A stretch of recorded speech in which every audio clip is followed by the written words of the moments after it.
Good afternoon, Ben Troy. We are still at the Serena Beach Hotel where 68 senators are attending the post-election seminar induction, and this is a seminar that seeks to train parliamentarians both at the National Assembly as well as their staff and the Senate on matters parliament procedures and how they can conduct house businesses during their tenure. Now we have just concluded the opening session, and it is here that the Speaker of the Senate, Amason Jeffakingi, emphasized the need of being a united house whenever they are facing issues of oversight or they are discussing bills in the house. There is need for them to present a united front. Now, one of the matters of contention that has come about is the matters of the constituency development funds, the oversight funds, as well as the ward development funds.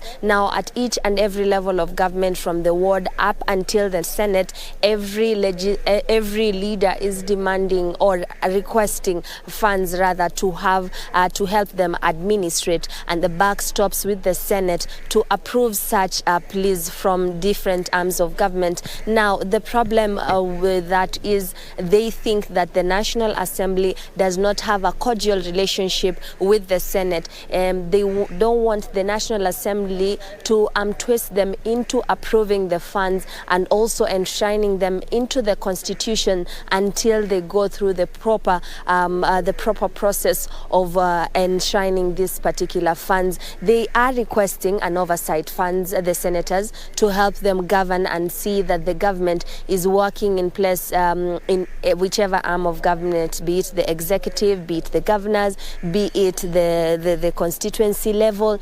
Every level, the senators are requesting for a fund. Up until now, they are yet to arrive at a conclusive figure as to how much they want to be enshrined in that particular fund. However, they're still in talks, and one of the resounding plea from the Speaker was there was no need to engage in a battle or a fighting contest or a shouting contest as witnessed the previous week with the members of the National Assembly while at an induction seminar here in Mombasa to demand for these funds. So he's calling for a united front and a sit down in whichever matter that is presented before Senate. So the senators are demanding for a fund, and this conversation has to start from the National Assembly. However, the National Assembly are saying they will not go over the matter of the Senate until their constituency development fund is approved by the Senate. So it is a back and forth. However, the Speaker is saying this matter will be put to rest if both houses sit down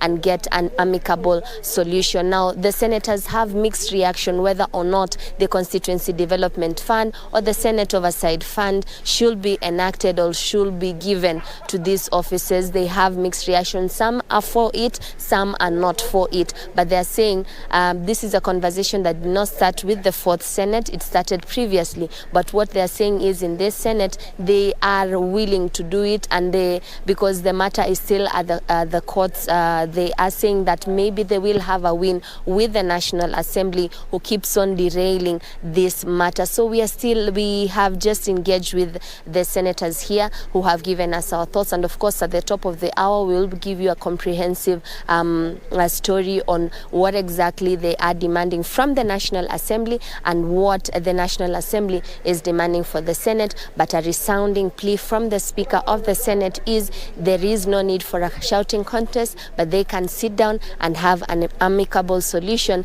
in all these matters so that they can be able to be helped in to discharge their duties during the 5-year tenure. So we will keep you up to date in our top of the hour bulletins on this matter and how this whole induction, post-election seminar induction will unfold. But for now, I hand it back to you, Ben Troy in studio.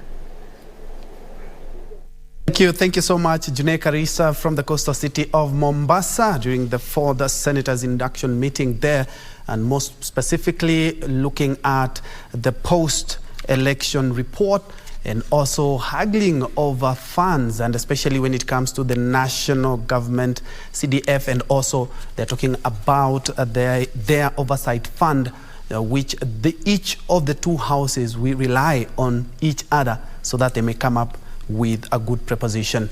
And as she has said, we'll be keeping tabs on what transpires from the city of Mombasa.